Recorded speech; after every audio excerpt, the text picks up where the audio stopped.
Good afternoon. I'm gonna give this 1 minute just so that other people can join in and then I can start on the agenda of the day, guys. I'm so excited to be coming back here to do a live, which is another commentary on a video I posted. So, without wasting much time, my name is Fifi. I am a UNICEF peer facilitator. I wear many jackets, but I'm coming here as a peer facilitator for the virtual peer education program under UNICEF in conjunction with NAPA and Makawaning, I think Bofwa currently. If you are aware, I posted a short MTV Sugar clip on transactional sex. We saw a young lady being involved in transactional sex with an older man, and so that was the topic for last week. And so this week I'm just coming on to do a short commentary. I'm not going to take much time. The other week I was like, I'm going to be here for a short time, but I ended up delaying and taking longer than I should have. Usually I should just come on for 3 minutes, but I can talk and talk and talk, so please feel free to stop me. 10 more seconds and then we should get started in 9, 8, 7, 6, 5, 4, 3, 2, 1, and bam. Okay, guys, so we are talking about transactional sex. I am taking this from the point of view of what is transactional sex and why does it matter so much. Why should we be having a conversation about transactional sex, especially regarding the youth? Transactional sex is an exchange of sex for material possessions. Transactional sex is an exchange of sex for material gain. It usually happens between young lovers, and it can also happen between lovers who are older and younger, where one partner is older and then the other one is younger, way younger, like where there's a big age gap, like 10 years plus. That's like intergenerational. Okay, usually young ladies are sleeping with these guys for material things. Like I said, it could be for nice fancy things, the shiny stuff, the toys, the expensive Brazilian hair, the makeup, all these little possessions that our young ladies always tend to want to have. And so the people that are vulnerable when it comes to transactional sex is not usually the guys, it's usually the ladies, because they are in their youth, they're in the prime of their lives, and they're just at an age where they're just trying to figure things out, trying to figure out this world and how things work in this life. And then we have some older guys that just come and prey on them as vultures or lions, you know, preying on deer for meat, for dinner. And that's the whole concept. I want you to see it as these vicious being preying on our young ladies and our young girls. And so that's how transactional sex works. Transactional sex, the discussion about it matters because it brings about a lot of vulnerability for the younger generation, for the younger ladies that are just trying to discover themselves. They are at risk for sexually transmitted infections, including HIV and AIDS. They are at risk for unwanted pregnancies, unplanned for pregnancies. And when it comes to unwanted pregnancy, if a teenager is going to get pregnant because of transactional sex, usually they are left to be single mothers, because these way older guys are a lot of the time married men with their own families, with their own wives, with their own children and things to take care of. And so it's not like they're going to leave their families for that younger girl. And so she's left to be a single mother. She is pregnant at a time when she's not ready for it. As a teenager, you're not ready to be pregnant physically, you know, because your body is still developing. So physically, financially, they are not economically stable. They cannot take care of a child on their own. Emotionally also, they haven't even figured themselves out to the point where, you know, they can take on the responsibility for another life. And so the dynamics are quite broad. And sometimes when you're younger and you become pregnant, society kind of looks at you some way. You can lose your friends. People look at you like, why did you have to do that, you know? And so it just becomes a weird dynamic amongst your friends. They probably don't even know how to deal with a friend having a baby, another baby having a baby also. Parents are not ready. They have aspirations and dreams for their children, for their daughters to become, you know, prominent and successful people in society. So these are some of the factors that are surrounding transactional sex in our current day and age. And so it is very important that we talk about it. Transactional sex will disrupt your school, of course. You can't, I mean, if you're going to be pregnant, even just the whole activity around it, you cannot focus very well at school because the dynamics of your life are kind of dictated by a certain guy or older man just because they are providing for you as a younger lady. So you really want to avoid those things. And also, Another thing that leads to transactional sex, and it's a very, very, very big factor in Africa and in our communities, in our African communities, is poverty. When a young lady cannot do so much for herself and she's not economically empowered, she's not financially stable, usually this is when now they give themselves over to transactional sex. Chances are they can't find jobs, they cannot work, they are not employable, maybe they haven't even gone far with their education, and so it is a problem. So these guys tend to wanna say, okay, it usually just starts off as something that looks so innocent, so you should be on the lookout for that, because nobody comes and knocks on the door and says, hi, I am here and I want to start having transactional sex with you. It's all really a mind game. So it starts in a way that it's like somebody is genuinely interested in you, they want a relationship with you, they want to get to know you and all that, and gradually you just see things coming. You just see, you're being offered things. You get money for lunch one day, tomorrow it's dinner, tomorrow you get money for clothes, and you don't really know initially why you're getting that money until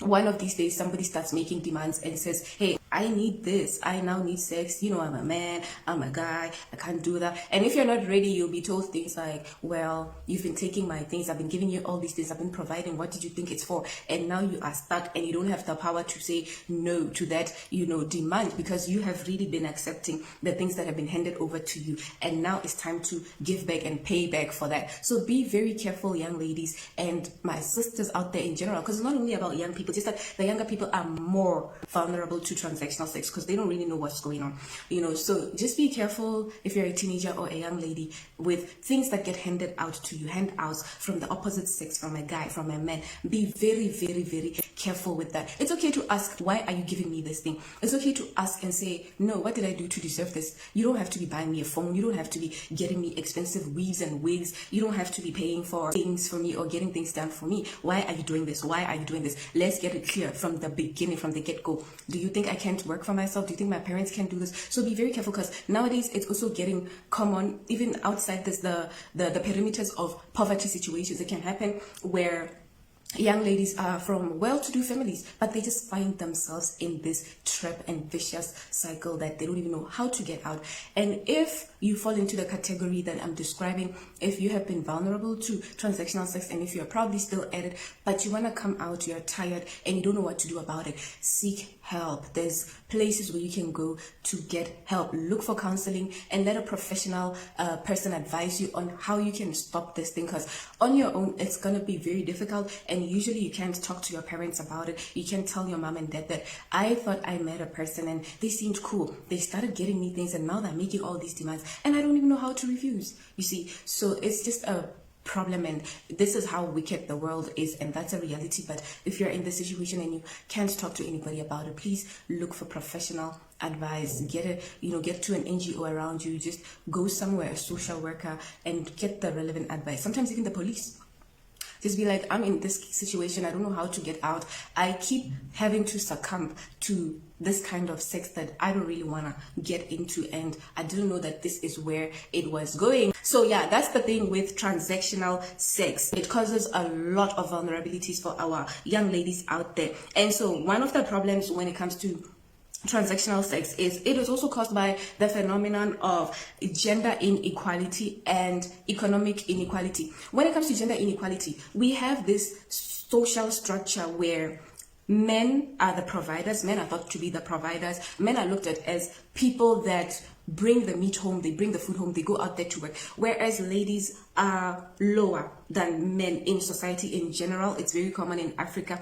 And so the young girl usually goes to school very late or doesn't go to school, and she cannot handle her own economy, and so usually young ladies just grow up to be stay-at-home wives or mothers who just take care of the children and take care of the domestic affairs of the house well, while the men are the ones that go out there and they are the providers at the end of the day. And so this gender inequality thing, it contributes immensely to the whole issue of transactional sex. Gender inequality leads to disadvantage when it comes to the girl child, and so they become vulnerable to transactional sex, because then they have to look up to men, to boys, boys, to young men, older men for provision because of what they are incapacitated to do. And so now this becomes a big cycle among so many and many young ladies and ladies in general. So let's try to look at that and empower the young girl, the girl child, to be able to go to school, to be able to get a job, start her business, be an entrepreneur, assume